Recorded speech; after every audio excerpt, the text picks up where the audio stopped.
반갑습니다. 네, 여러분은 평소와 다름없는 주일이시겠지만 저는 오늘 굉장히 특별한 주일입니다. 제가 성찬 설교하고 난 이후에 주일을 다시 설교하러 섰는데 평소에 수요일 설교보다 사람이 조금 더운 것밖에 없는데도 왜 이렇게 떨리는지 모르겠습니다. 말씀을 함께 은혜 나누는 시간 되면 참 좋겠습니다.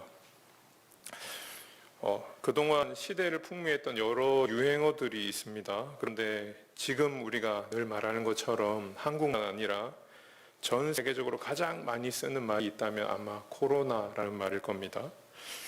왜 이렇게 코로나가 전 세계적으로 유행하게 되고 사람들 입에 오르내리게 됐을까요? 제가 설교를 준비하면서 여러 가지 생각을 해봤습니다. 아마 첫 번째는 굉장히 감염력이 크기 때문입니다. 쉽게 전염되고 또 이게 한국에서만 아니고 전 세계적으로 순식간에 퍼져가기 때문입니다. 그런데 만약에 이게 쉽게 전염되는 감염력 때문에만 이야기한다면 그렇게까지 전 세계 사람의 입에 오르내리지 않았을 것 같습니다. 예를 들어서 손의 습진이었다면, 전 세계로 휘몰아치는 손의 습진이었다면 전 세계가 이렇게 난리치거나 혼란스러워하진 않았겠죠.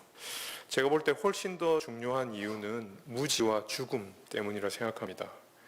예상할 수 없고 이걸 관리할 수 없기 때문이고 그것이 또 죽음과 직결된다 하는 것을 전 세계가 마주하고 있기 때문입니다. 모두가 죽는 것은 아니지만 코로나 때문에 죽을 수 있다 하는 가능성을 무시할 수 없기 때문입니다. 여러분, 사실 죽음이 늘 멀리 있었던 것은 아닙니다. 우리 주변에 일상적으로 함께 있었습니다. 그러나 간과되었던 그 죽음이 코로나를 통해서 정말 우리 가까이 있구나 라고 느껴지기 때문에 전 세계가 코로나 때문에 생긴 이 죽음의 문제를 마주하고 있다고 생각합니다. 잠재적이었던 죽음이 보다 현실적으로 다가왔기 때문입니다. 이런 상황은요, 신자와 불신자를 가리지 않습니다. 우리가 뉴스에서 본 참담한 일처럼 예배 시에 천국에서 신선한 공기가 내려와서 보호가 된다거나 예수 믿는 사람은 이 재앙과 진노에서 제외된다는 신념은 성경이 사실 지지해주지 않는 자기의 생각일 뿐입니다. 여러분, 신자도 예수 믿는 사람도 예배를 열심히 드려도 코로나에 걸릴 수도 있고 또 그 가운데 생명을 잃을 수도 있습니다. 그러면 이 가운데 이제 질문이 생기게 되는 것이죠. 그럼 죽음에는 신자와 불신자가 차이가 없습니까? 예수 믿는다고 해서 어떤 혜택이나 유익이 전혀 없는 것입니까? 우리가 질문하게 됩니다. 죽음은 천국 가기 위해서 지나야 되는 관문에 지나지 않지 죽는다는 것, 슬프다는 것, 두렵다는 것은 신자와 불신자에게 다 똑같기만 한 것입니까? 질문하게 됩니다. 부활을 기다린다는 것 외에는 불신자와 신자 사이에 예수를 믿고 안 믿는 것 사이에 죽음에 아무 차이가 없습니까? 질문해 볼 만한 일이라 생각합니다. 코로나로 인해서 우리 가운데 실감되는 이 죽음을 맞이하면서 오늘 우리가 함께 읽은 빌립보서 말씀을 통해서 신자에게 죽음은 무슨 의미가 있습니까? 또 하나님 주시는 은혜가 무엇입니까? 영적인 교훈을 깨닫고 함께 은혜 받는 시간 되기를 바랍니다. 그러면 죽음은 무엇이겠습니까? 성경이 말씀하시는 죽음을 쉽게 말하면 분리입니다. 죽음은 분리되는 것입니다. 창세기에서 하나님이 아담과 언약을 맺으십니다. 그리고 그때 처음으로 죽음이 성경에서 언급됩니다. 여호와 하나님이 사람에게 명하여 이르시되 동산 각종 나무의 열매는 네가 임의로 먹되 선악을 알게 하는 나무는 먹지 말라. 선악을 알게 하는 나무의 열매는 먹지 말라. 먹는 날에는 반드시 죽으리라 말씀하십니다. 하나님이 사람을 하나님 형상으로 만드시고 하나님과 사람이 특별한 관계를 맺습니다. 왕이 되시고 백성이 되고 예배 받으시고 예배하는 예배자가 됩니다. 그런데 그 관계를 지키고 드러내는 열매로 하나님께서 금지하신 선악을 알게 하는 나무 열매를 먹지 않도록 하십니다. 그런데 아담이 불순종하고 하나님의 관계를 거부합니다. 금지한 열매를 먹는 것을 통해서. 그래서 하나님과 관계를 깨트려 버립니다. 아까 읽었던 창세기 2장 16절에서 17절 말씀 보면 하나님이 따먹은 즉시 죽이실 것 같은데 죽이시지 않고 아담과 하와는 죽지 않고 그냥 에덴 동산에서 쫓겨날 뿐입니다. 그러나 사실은 이미 그 분리가 시작되었습니다. 하나님과의 관계가 단절돼 버리고 하나님에서 사람이 분리되어 버립니다. 교제하던 하나님 무서워서 숨게 됩니다. 허락하신 약속의 동산에서 쫓겨나게 됩니다. 성경이 말씀하시는 죽음은 하나님과 분리되는 겁니다. 하나님의 형상인 사람이 하나님에게서부터 소외되는 것이죠. 범죄하여 타락한 사람은 하나님과의 관계가 깨어집니다. 그리고 그 자연스러운 결과로 육신과 영혼이 분리되는 첫 번째 사망을 맞이합니다. 그것이 사람이라면 누구나도 제외될 수 없이 맞이하는 죽음입니다. 그리고 거기서 그치지 않고 마지막에는 하나님과 영혼이 분리되는 둘째 사망을 맞이합니다. 그것이 성경이 말하는 개우 심판입니다. 계시록에서 이렇게 얘기합니다. 그러나 두려워하는 자들과 믿지 않는 자들과 흉악한 자들과 살인한 자들과 음행하는 자들과 점술가들과 우상 숭배와 거짓말하는 자들 다 불과 유황에 타는 못에 던져지려니 이것이 둘째 사망이다 말씀하십니다. 그래서 죽음은 죄의 결과로 우리에게 주신 분리입니다. 죄의 삭은 사망이라 말씀하셨기 때문입니다. 그런데 여러분, 죽음이 죄가 단순히 죽음의 결과로 죄의 결과로 단순히 죽음만 온 것은 아닙니다. 타락한 인생에게 하나님 주신 저주는 그냥 육신과 영혼이 분리되는 것에만 멈추지 않습니다. 이 땅에서 우리가 겪고 있는 갈등과 문제와 슬픔과 고난이 다 타락의 결과로 왔습니다. 죽고 난 이후에 영원한 정죄와 심판까지도 다 죄의 결과입니다. 그냥 이 땅에 살다가 죽으면 끝나는 게 아니라 죽음 이후에서도 이 땅에 사는 순간에서도 죽는 것도 다 죄의 결과라고 말씀하십니다. 하지만 예수 그리스도를 믿는 믿음으로 말미암는 구원은 이 모든 것에서 우리를 건지시는 것입니다. 겪고 있는 문제와 사망에서 죄와 슬픔에서 우리를 건지셔서 이 땅 가운데서도 영원한 생명을 누리고 살게 하여 주십니다. 그리고 죽음 이후에서도 부활과 새 생명, 새 하늘과 새 땅을 기다리고 약속하신 천국에 우리를 들어가게 하십니다. 그러니 하나 남았던 죽음에서도 하나님 주시는 유익과 구원의 은혜가 분명히 있습니다. 그냥 신자와 불신자가 똑같이 죽기만 하는 것이 아니라 신자와 불신자의 죽음이 반드시 다르다는 것을 말씀하십니다. 그 내용을 잘 설명해 주시는 것이 우리가 오늘 읽었던 이 빌립보 교회에 쓴 바울의 편지에서 신자가 죽을 때도 어떤 유익이 있습니까를 말씀하여 주십니다. 믿는 사람은 죽을 때도 하나님 주시는 유익이 있습니다. 무엇일까요? 우리가 함께 읽었던 1장 21절 말씀을 같이 한번 읽어보겠습니다. 시작. 이는 내게 사는 것이 그리스도니 죽는 것도 유익함이라. 네, 죽는 것도 유익하다 말씀하십니다. 사도 바울이 빌립보 교회 편지하면서 여러분, 믿는 사람은 죽는 것도 좋은 것입니다. 죽을 때도 유익이 있습니다 라고 가르칩니다. 그런데 여러분, 성경을 좀 더 읽어보면 좋은 것에서 그치지 않습니다. 이 땅에서 사는 것보다 죽는 게 훨씬 좋습니다 라고 말합니다. 우리 22절 23절 계속해서 한번 읽어보겠습니다. 시작. 그러나 만일 육신으로 사는 이것이 내일의 열매일진데 무엇을 택해야 하는지 나는 알지 못하노라.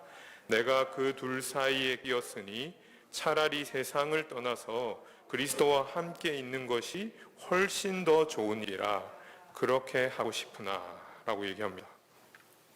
죽는 것은 유익합니다. 사도 바울이 말했는데 거기서 멈추지 않고 한 걸음 더 나갑니다. 세상을 떠나는 것이 훨씬 더 좋습니다 라고 말합니다. 23절에 둘 사이에 끼었다는 표현은 죽는 것과 육신으로 사는 것 말합니다. 여러분, 신자에게는 육신으로 사는 것, 죽는 것 둘 중에 죽는 것이 훨씬 더 좋습니다 라고 말합니다. 도대체 신자의 죽음에 예수 믿는 사람의 죽음이 무엇이 그렇게 다르길래, 어떤 유익이 있길래 육신으로 사는 것보다 죽는 게 더 좋다고 말했을까요? 웨스트민스터 소위문답 37문은 이 신자 죽음의 유익에 대해서 잘 정리해서 보여줍니다. 두 가지로 말하고 있습니다. 한번 따라해 보겠습니다. 거룩이 완성됩니다. 제가 걱정이 돼서 그런데 지금 그 온라인으로 보시고 있는 사람들 중에 입을 안 떼시고 있는 사람이 보이는 것 같습니다. 그래서 다시 한번 해보겠습니다. 거룩이 완성됩니다. 37문이 이렇게 말합니다. 믿는 자가 죽을 때 그 영혼은 거룩함이 완성되며 즉시 영광 중에 들어갑니다 라고 가르칩니다. 우리의 성화가 죽을 때 완성된다고 말씀하시는 겁니다. 성경 한 구절 찾아보겠습니다. 구약 성경 시편입니다. 시편 73편 24절입니다. 시편 73편 24절 말씀입니다. 구약 성경 855쪽입니다. 시편 73편 24절입니다.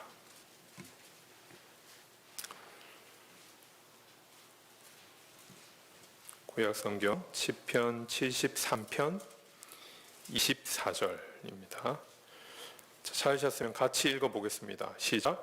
주의 교훈으로 나를 인도하시고 후에는 영광으로 나를 영접하시리니. 아멘. 구원받은 성도는 예수님을 믿는 순간부터 성령의 역사로 말미암아 말씀 따라 사는 삶의 변화가 시작됩니다. 그것을 거룩하여진다고 하고 어려운 한자말로 성화라고 말합니다. 예수 믿는 사람은 예수 믿는 것에서 끝나는 게 아니라 그 안에서 존재의 변화가 시작됩니다. 내 생각을 최고로 삼고 살던 인생에서 하나님의 뜻을 따라 사는 인생으로 변화가 시작됩니다. 자기만을 위해 사는 인생에서 하나님과 이웃을 사랑하는 사람으로 변화됩니다. 그것이 예수 믿는 사람의 삶의 변화고 교리는 그것을 성화라고 말합니다. 여러분, 하지만 이 거룩한 변화와 성숙의 삶이 이 땅에서 완성되지는 않습니다. 그냥 우리가 참회기도 했던 것처럼 죄짓고 거짓말하고 싸우고 이런 건 말할 필요도 없고요. 귀하고 소중한 목적을 위한 우리의 열심과 간절한 소망도 때때로 다른 한편에서 추잡한 욕망으로 휩싸여 있다는 것을 마주할 때가 있습니다. 하나님의 영광을 위해서 한다지만 인정받고 싶어하고 자랑하고 싶어하는 마음을 발견할 때가 있습니다. 시작은요, 또 그 과정은요, 하나님을 위해서 했습니다. 그런데 그 가운데 있는 내 마음 속에 인정받고 자랑받고 싶어하는 마음을 봅니다. 나쁜 것 아니고 가장 소중하고 가치 있는 것 안에서도 죄가 함께 있는 것을 보게 됩니다. 이웃을 사랑한다고 하고 타인을 위해서 헌신하는 속에서 우리는 언뜻 그 과정을 통해 자기 의의를 쌓아가는 우리 자신을 발견합니다. 거기서 멈추지 않고 그렇지 않은 주변과 이웃을 판단하고 정죄하는 교만의 모습을 깨닫습니다. 목사로서는 얘기해 볼까요? 성경적인 교회, 하나님 기뻐하시는 교회를 건설하기 위해서 부단히 사역하고 노력합니다. 그런데 그렇게 열심히 노력하는 자기 속에 이것이 나의 열심과 내가 원하는 자아 실현이 욕망을 투영하고 있는 것은 아닌가 두렵게 마주할 때가 있습니다. 부모는 어떻습니까? 자녀를 사랑으로 양육한다고 하지만 나의 기대와 소망을 투영하고 강압하려고 할 때가 있는 모습을 그것은 아닌가 질문하게 됩니다. 부족한 우리 자신은 말할 것도 없고 주변을 볼 때도 그러합니다. 가장 위대하고 아름다워 보였던 사람도 가까이 가면 어떻게 됩니까? 냄새납니다. 아름다운 가치를 이루고자 했던 삶이 퇴락하고 퇴색해서 실패로 넘어지는 것을 우리가 역사 속에서 수도 없이 보아왔습니다. 죄 짓는 것 말고요, 우리가 정말 간절히 소원하고 바랬던 것 안에도 참 말할 수 없는 죄악을 보게 됩니다. 욕심을 마주하게 됩니다. 그것 때문에 때때로 우리의 구원의 확신이 흔들리기도 하고 사라지기도 합니다. 진짜 이래가지고 내가 예수 믿는 사람인가? 로마 교회에 편지한 사도 바울이 자신을 들여다보고 애통한 바가 바로 그것입니다. 제가 한번 읽어보겠습니다. 로마서 8장 말씀입니다. 그러므로 내가 한 법을 깨달았노니 곧 선을 행하기 원하는 나에게 악이 함께 있는 것이로다. 내 속사람으로는 하나님의 법을 즐거워하되 내 지체 속에서 한 다른 법이 내 마음의 법과 싸워 내 지체 속에 있는 죄의 법으로 나를 사로잡는 것을 보는도다. 오호라 나는 공고한 사람이로다. 이 사망의 몸에서 누가 나를 건져내랴. 이 땅에서 아무리 거룩하게 살고자 하여도 우리는 한계를 마주합니다. 주님이 우리를 의인으로 불러주셨으나 여전히 육신을 입은 죄 가운데 살고 있기 때문입니다. 그런데 여러분, 이 죄악과 행하고 있는 우리의 한계가 생명이 끝나는 죽음에서 영화롭게 됩니다. 변화를 이루셔서 주의 교훈으로 인도하셨던 하나님이 부족하지만 주의 뜻을 살게 하셨다가 우리의 생명이 끝나는 그때 우리를 영광으로 인정하고 영접하여 주십니다. 이 몸을 벗을 때 하나님 우리에게 영광을 허락하여 주신다는 말입니다. 이를 히브리서 기자는 온전하게 된 의인의 영들이라고 12장에 표현하고 있습니다. 이 땅에서는 이룰 수 없었던 영광과 온전한 거룩을 하나님이 죽을 때 허락해 주시는 유익이 있습니다. 두 번째, 영혼의 유익이 있다면 육신에도 유익이 있습니다. 따라하겠습니다. 육신이 안식합니다. 네, 요리문답이 이렇게 말합니다. 믿는 자가 죽을 때 그리스도와 연합이 유지된 몸도 부활할 때까지 무덤에서 안식을 누립니다. 말합니다. 신자에게 죽음은 육신의 안식을 누리는 문이 된다는 말입니다. 우리 성경 한 구절 찾아보겠습니다. 이사야 말씀입니다. 구약 성경 이사야 57장 1절 2절입니다. 구약 성경 이사야 57장 1절 2절입니다. 구약 성경 1037쪽입니다. 이사야 57장 1절 2절입니다.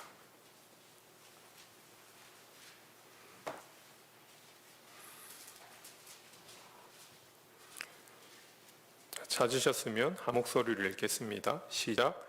의인이 죽을지라도 마음에 두는 자가 없고 진실한 이들이 거두어감을 당할지라도 깨닫는 자가 없도다. 의인들은 악한 자들 앞에서 불리어 가도다. 그들은 평안에 들어갔나니 바른 길로 가는 자들은 그들의 침상에서 편히 쉬리라. 아멘.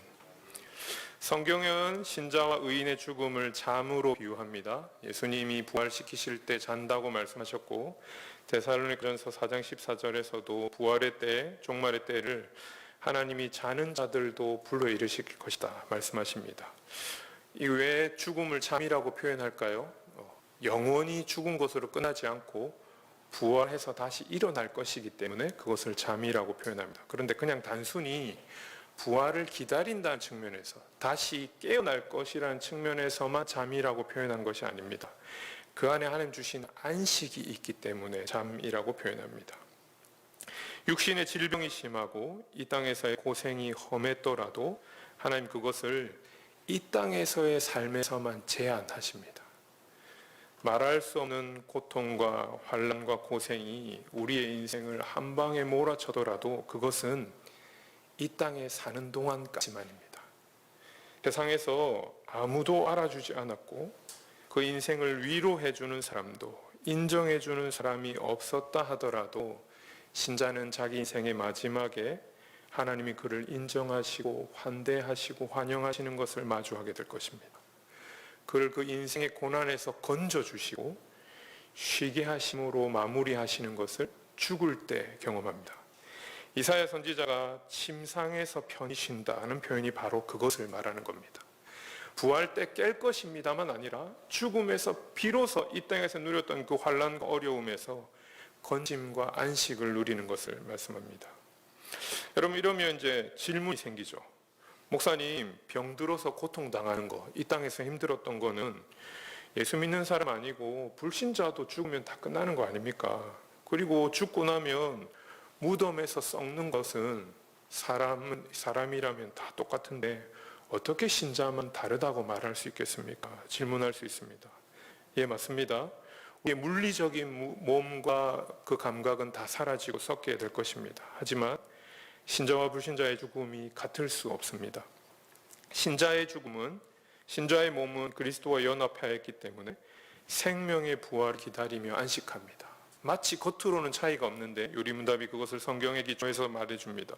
그리고 불신자의 몸은 우리가 아까 보았던 최종 심판과 영원한 정죄를 기다리며 무덤 안에 갇혀 있는 것입니다. 요한복음 5장 29절 이렇게 말씀하십니다. 선한 일을 행한 자는 생명의 부활로, 악한 일을 행한 자는 심판의 부활로 나오리라. 그들은 영벌에, 의인들은 영생에 들어가리라 말씀하십니다. 마지막 때를, 생명의 부활을 기다리는 사람의 몸과 최후 심판을 기다리는 사람의 몸이 같을 수 없습니다. 그래서 영원한 생명의 부활을 기다리기에 우리의 육신이 죽음에서, 고통에서 안식한다라고 가르치시는 것입니다. 그러면 두 가지 유익, 거룩이 완성되고 육신이 안식되는 이 두 가지 유익을 신자만 누리는 이유가 무엇일까요?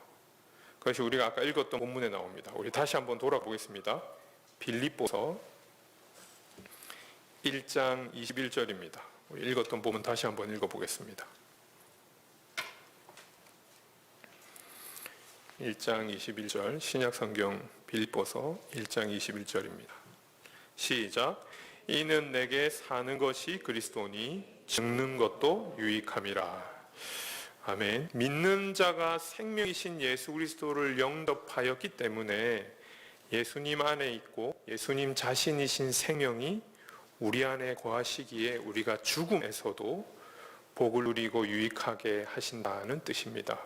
고린도후서 5장 4절에 죽을 것이 생명에 삼킨 바 되었다는 것이 바로 그 뜻입니다. 생명이 우리 가운데 거하시기에 죽음도 우리에게 복이 됩니다. 예수님이 십자가에서 죄의 값을 치르시고 죄의 형벌을 다 받으셨습니다. 그래서 우리의 죽음은 예수님의 죽음과 다릅니다. 우리의 죽음은 불신자의 죽음과 다릅니다. 영원한 저주에서 구원받았고 사망의 권세가 우리를 주장하지 못합니다. 예수님 부활하셨기에 성도는 죽음에서도 하나님 주신 유익과 생명을 누립니다. 자기 전부를 주셨던 예수님의 사랑이 우리 가운데 죽음도 이길 수 없는 생명의 유익을 주시는 것입니다. 데살로니가전서 5장 10절에 이렇게 말합니다. 예수께서 우리를 위해 죽으사 우리로 하여금 깨어 있든지 자든지 자기와 함께 살게 하셨다 말씀하십니다. 사랑하는 성도 여러분, 제가 가르치고 오늘 함께 설교한 내용은 굉장히 간단합니다. 신자와 불신자의 죽음은 다릅니다. 왜냐하면 우리의 영혼의 거룩이 완성되고 육신이 안식을 누리고 그것은 우리 안에 예수의 생명이 있기 때문에 신자에게는 죽음도 유익합니다 라고 말씀하여 주십니다. 제가 궁금한 것은 그것입니다. 여러분, 이 말씀이 받아들여지고 그 죽음이 유익하다는 게 여러분에게 좋아 보이고 정말 유익이라고 생각하십니까? 죽음의 유익이 가치 있게 받아들여지기 위해서는 그것은 삶의 목적이 어떠한가와 밀접하게 관계됩니다. 제가 일부러 역순으로 올라갑니다. 우리 20절 말씀 같이 한번 읽어보겠습니다. 빌립보서 1장 20절입니다. 시작. 나의 간절한 기대와 소망을 따라 아무 일에든지 부끄러워하지 아니하고 지금도 전과 같이 온전히 담대하여 살든지 죽든지 내 몸에서 그리스도가 존귀하게 되게 하려 하나니. 아멘. 바로 살든지 죽든지 내 몸에서 그리스도가 존귀하게 되는 것을 바라는 인생에게 죽음이 유익으로 받아들여집니다. 빌립보서의 문맥에서는 예수님이 존귀하게 되시는 것은 그리스도가 전파되는 것을 1차적으로 말합니다. 바울이 감옥에 갇혀 있으니까 바울을 시기하던 사람이 더 열심내서 예수님을 전합니다. 갇혀있든 아니든, 그래서 자기가 죽게 돼서든 예수님이 잘 드러나는 것을 기대하는 것입니다. 이는 동시에 바울의 삶과 인격과 전부를 통해서 자신을 통해 그리스도가 온전히 높임 받으시고 영광의 주로 드러나시는 것을 기대하는 것 의미합니다. 쉽게 말해서 이렇습니다. 나를 통해서 예수님이 높임 받으시는 것, 예수님의 영광이 온전히 드러나는 것, 죄인이었던 내가 하나님 위해서 살게 되고 나를 통해 믿지 않는 자들이 구원에 나아오는 이 모든 것을 통해서 하나님이 온전히 영광 받으시는 것을 바라고 누리는 것입니다. 그 소원과 목적을 위해서 사는 사람에게 죽음도 유익하게 됩니다. 여러분, 저는 이 말씀 앞에 자연스럽게 인생의 제일 되는 목적을 가르치시는 소위로문답 1문이 생각납니다. 사람의 제일 되는 목적이 무엇입니까? 하나님 영화롭게 하고 영원토록 그를 즐거워하는 것입니다. 여러분, 나의 삶과 인격을 통해서 온전히 하나님을 영화롭게 하고 그 하나님을 아무런 흠과 티도 없이 참으로 누리는 것을 바라는 인생, 그 인생에게 그 완성이 죽음에 있기 때문에 신자는 죽음의 유익을 사모하고 그 죽음을 다르게 바라볼 수 있게 되는 것입니다. 여러분, 이런 걸 다르게 말하면 이렇게 됩니다. 예수의 생명이 그 속에 없는 사람, 그리스도가 존귀하게 되는 것이 자기의 목적과 인생의 방향이 아닌 사람에게는 어떻게 될까요? 죽음은 유익하지 않습니다. 거기서 말씀하시는 복과 유익이 매력이 없습니다. 그러나 그것을 바라는 신자에게는 이 땅에서 이루는 사명만 아니라 죽음도 간절히 소망하고 살게 되는 능력을 주십니다. 여러분, 그렇기 때문에 세상이 다 두려웠던 앞에서도 죽음 앞에서 세상과는 달리 담대하고 의연하게 서게 됩니다. 하나님이 성도를 온전하게 하시는 복을 죽음을 통해 주실 것을 알기 때문입니다. 또 내가 들으니 하늘에서 음성이 나서 가로되 기록하라, 지금 이후로 주 안에서 죽는 자들은 복이 있다 말씀하십니다. 여러분, 살든지 죽든지 내 몸에서 그리스도가 존귀하게 되시기를 소원하기에 죽음에서도 하나님 주시는 유익과 복을 누리고 바라보는 그렇게 살아가는 저와 여러분 다 되기를 바랍니다. 이렇게 하고 설교 마치면 딱 좋은데 제가 한 가지 욕심을 더 냈습니다. 그래서 본문을 21절까지 하지 않고 24절까지 한 것입니다.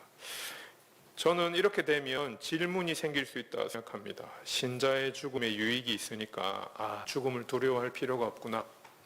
그러면 삐딱한 사람이 이렇게 말하는 거죠. 그럼 다 죽자는 말입니까, 목사님? 아니 그냥 죽기를 잘 기다리고 있자는 말입니까? 아니면 살든지 죽든지 그리스도가 높아지는 거니까 살든지 죽든지 아무 상관이 없다는 말입니까? 그것은 아닙니다. 죽음의 의미를 바르게 깨달은 사람은 그의 삶의 자세가 달라집니다. 왜냐하면 죽음을 뛰어넘기 때문입니다. 죽음의 유익을 깊이 알았던 바울, 죽는 것이 더 소중했다고 말하는 바울이 감옥에서 죽기만을 기다리지 않습니다. 오히려 그건 다른 길을 바라고 준비합니다. 그것을 우리가 23절, 24절을 통해서 확인할 수 있습니다. 우리 같이 한번 읽어보겠습니다. 23절, 24절입니다. 시작. 내가 그 둘 사이에 끼었으니 차라리 세상을 떠나서 그리스도와 함께 있는 것이 훨씬 더 좋은 일이라 그렇게 하고 싶으나 내가 육신으로 있는 것이 너희를 위하여 더 유익하리라. 아멘. 바울은 죽음의 유익을 누구보다 잘 알고 또 교회에 가르칩니다. 그렇지만 동시에 빌립보 교회 성도들과 다시 만나기를 바라고 확신하고 있습니다. 24절에 너희를 위하여라는 표현은 여러 번에서 너희 때문에로도 번역하고 있습니다. 내가 죽는 것이 훨씬 소중하고 더 가치 있고 좋은 것을 내가 알지만 교회를 위해서 빌립보 교회 성도들 때문에 남아있고 사는 것도 더 중요하고 유익하다 말합니다. 죽음이 훨씬 유익하지만 빌립보 교회 성도들을 위해서 그들 때문에 살아있는 것, 기꺼이 허락하신 삶을 계속 유지하고 감옥이 아니라 자기 살고 사역했던 자리로 돌아가기를 소원하고 확신합니다. 25절이 그것을 말씀합니다. 25절은 제가 읽어보겠습니다. 내가 살 것과 너희 믿음의 진보와 기쁨을 위하여 너희 무리와 함께 거할 이것을 확실히 안다라고 고백하는 것입니다. 바울의 선택과 확신은 자기에게 허락하신 기간 동안 충실히 빌립보 교회를 위해서 살고 사역하기를 확신하고 있습니다. 죽기 싫어서가 아닙니다. 죽음의 유익을 더 깊이 알고 있지만 그럼에도 불구하고 빌립보 교회를 위하여 더 유익한 것을 선택하고 준비합니다. 이것은요, 좁게는 교회를 섬기는 것으로 해석할 수도 있고 조금 더 넓히면 이웃과 타자를 섬기는 것으로도 해석할 수 있겠습니다. 하지만 보다 더 선명하게는 바울에게 주신 소명에 바울이 충실히 반응하고 순종하는 것을 말합니다. 신자에게 주시는 유익을 바울이 잘 알았기 때문에 그가 죽기만 기다리지 않고 이방인을 위한 사도로서의 자기의 소명, 그 소명 가운데 빌립보 교회를 돌아보는 사명을 열심히 신실하게 다시 감당하게 되기를 바라고 있습니다. 신자의 죽음의 유익을 통해 하나님은 우리로 하여금 담대히 죽음을 두려워하지 않게도 하시고, 또 동시에 지금 나를 부르신 자리에서 신실하게 살게도 하여 주십니다. 내 안에 부르신 영원한 생명이 나를 부르신 소명의 자리에서 사랑으로 충만히 드러나는 것. 생명이 죽음만 아니라 이 땅 가운데서 왕성히 드러나도록 우리를 부르시기 때문입니다. 사랑하는 성도 여러분, 하나님은 우리를 어느 자리로 부르셨습니까? 부모로, 자녀로, 직장인으로, 주부로, 남편과 아내로, 자녀로, 학생으로, 이전 세대로, 지금 세대로, 다음 세대로. 하나님 여러분을 어떤 자리로 부르셨습니까? 세우신 그 자리에 지금 요구하시고 주시는 사명은 무엇입니까? 내 안에 계신 예수님의 생명이 지금 우리가 서 있는 삶을 변화시켜 주시기를 바랍니다. 우리가 살고 있는 오늘은 코로나로부터 시작된 복잡한 사회 현상과 정치 지형을 이루어냈습니다. 그야말로 혼돈입니다. 이걸 해석하고 반응하는 근거와 방식을 가지고 교회 안팎이 정말 치열하게도 싸우고 있습니다. 정신이 없습니다. 두려움과 절망, 염려와 분노가 오히려 사회적 거리를 두니까 서로 볼 수 없지만 언론과 소셜 네트워크를 통해서 용광로처럼 끌어오는 것을 봅니다. 저는 개인적으로 미래를 준비하고 또 지금을 해석하기 위해서 꼭 필요한 일이라 생각합니다. 과열됐더라도 이 과정이 필요하고 의미 있다 생각합니다. 다양한 우리 자신을 서로 마주하게 보는 것은 의미가 있습니다. 하지만 정작 그 가운데 우리의 일상이 어떻게 되고 있는지 돌아볼 겨를은 없는 것이 아닌지 걱정이 됩니다. 여러 가지 담론을 듣고 그 담론을 선택한 것만으로 만족하고 있는 것은 아닌지 말입니다. 거대한 담론들과 치열한 대립 속에서 우리를 가족으로, 시민으로, 예배자로, 세상 가운데 서는 성도로 우리를 불러주신 그 부르신 자리에서 지금 어떻게 살고 있습니까? 이 선택을 했으면 그 선택에 합당하게 정말 신실하게 살고 있습니까? 부르신 자리에서 어떻게 살고 있는지, 지금 여기를 예수님의 사랑으로 주신 생명으로 살고 있는지 돌아보아야 할 때입니다. 가시 돋친 말보다 묵묵히 부르신 자리에서 신실하게 사는 삶이 어느 때보다 더 요청되는 때입니다. 말씀을 정리하겠습니다. 예수님이 한없는 사랑으로 우리에게 주신 생명은 나중에 천국 가는 것, 또 이 땅에서 그 생명 누리는 것만 아니라 죽음에서도 우리에게 유익하게 하시는 구원의 능력이 있습니다. 바로 거룩이 완성되고 육신 안식을 누리는 복이 있는 것이죠. 그리고 그 능력을 믿고 바라는 자는 바로 지금 여기에서 신실하게 구별되게 살 수 있습니다. 유세비우스가 쓴 교회사 책 7권에 보면 이것이 나옵니다. 교회 역사 가운데 흉악한 전염병이 돌 때 우리 신앙의 선배들인 그리스도인들이 다 떠나가는 그 자리에 남아서 위협을 무릅쓰고 환자들을 사랑으로 간호하고 함께 그들과 생을 마감했다는 기록들이 등장합니다. 신앙의 선배들도 자기 시대의 자기를 향한 부르심 앞에 신실하고 구별되게 살고 죽었습니다. 하나님, 우리도 21세기의 코로나 상황 가운데 우리의 삶의 자리에서 얼마든지 부르심에 합당하게 살 수 있고 또 살도록 요청하십니다. 다 대구로 가서, 다 이탈리아로 뛰어가서 질병을 고치라는 말씀이 아니라 우리 각자에게 주신 부르신 자리에서 그 생명과 사랑으로 살 수 있도록 역사하여 주시고 명령하신다는 말씀입니다. 우리 자신의 인격과 실력으로는 할 수 없습니다. 하지만 하나님은 하실 수 있습니다. 로마서 8장 38절 39절 우리가 잘 아는 말씀입니다. 내가 확신하노니 사망이나 생명이나 천사들이나 권세자들이나 현재일이나 장래일이나 능력이나 높음이나 깊음이나 다른 어떤 피조물이라도 우리를 우리 주 예수 그리스도 안에 있는 하나님의 사랑에서 끊을 수 없느니라. 어떤 상황과 형편이 우리 가운데 찾아오더라도 예수님이 주신 그 사랑이 우리 가운데 하나님의 생명을 환히 드러나도록 막을 수 없을 것입니다. 어느 것도 끊지 못하는 예수 안에 주시는 하나님의 사랑이 우리로 오늘을 자유롭고 담대하게 사랑으로 섬기며 살게 하게 하여 주실 것입니다. 이를 위해서 기도하는 우리가 되면 좋겠습니다. 이를 위하여 선택하는 우리가 되면 좋겠습니다. 이를 위하여 치열하게 노력하는 우리가 되면 좋겠습니다. 그렇게 할 때 생명을 풍성히 누리는 우리가 되도록 하나님 하여 주실 것이고, 그렇게 기도하고 선택하며 노력하는 성도와 교회를 하나님이 그들을 통하여 세상 가운데 높아지신 그리스도, 만유의 주로 밝히 드러내어 주실 것입니다. 그 삶과 사역을 위하고 살아가는 저와 여러분 다 되기를 바랍니다. 같이 기도하겠습니다. 은혜 주시는 하나님 감사합니다. 부족한 것이 말씀 들고 복음을 전하였습니다. 우리 가운데 어지러운 세상 가운데 죽음을 두려워하지 않고 그 유익을 바라고 도망하는 자로 살게 하여 주십시오. 그리고 그 소망과 복 때문에 우리를 부르신 소명의 자리에서 우리에게 사랑으로 부으신 생명이 만유 가운데 온전히 드러나 예수가 우리의 몸을 통하여 높아지는 인생 살 수 있도록 삼위 하나님 복 내려 주시옵소서. 예수님 이름으로 감사하며 기도합니다.